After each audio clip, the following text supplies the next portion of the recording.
વડોદરાના સાવલીમાં કેતન ઇનામદારે પ્રચાર શરૂ કર્યો અને પ્રચારમાં કહ્યું કે કાચા મકાનવાળાને સરકારી લાભો અપાવવાની ખાતરી આપી। એમએલએ કેતનભાઈ ઇનામદારે ઉમેદવારોને કડક ચેતવણી આપી છે।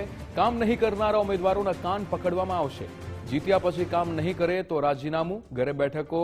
ઘણી બેઠકો એવી છે કે જે બિનહરીફ કરાવી શક્યા હોત। બિનહરીફ હોત તો લોકશાહીમાં મજા ન આવત। લોકશાહીના પર્વમાં રાજકીય સ્પર્ધા હોવી ખૂબ જ જરૂરી છે। ચૂંટણી પૂર્વે મતદારોને રીઝવવા ઇનામદારે પ્રચાર કર્યો।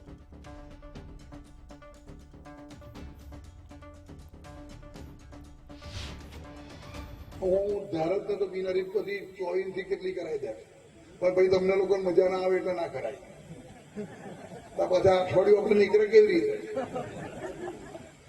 આપણે ચૂંટણી ચાલુ રાખવી।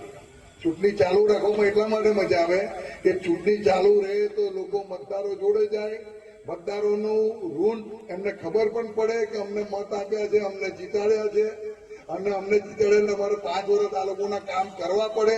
એટલા માટે નહીં તારા 24માં તો કેટલાય કાઢનાર હોમેથી આવીને કહેતા હતા ગોઠવી આલો, હાવલીમાં જ રાગણા તો અંકિતને ખાલી જ મેં વિચાર્યું, મને પછી વિચાર્યું અને શું કરવા એક મારે કર્યું કે ખંડી નથી કરવાની, ચાલુ જ રાખવાનું।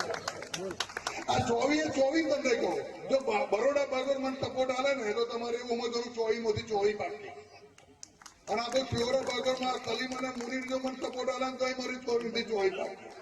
આ ચૂંટણી જીતવા પૂરતા જ છો કે કામ કરવા માટે છો?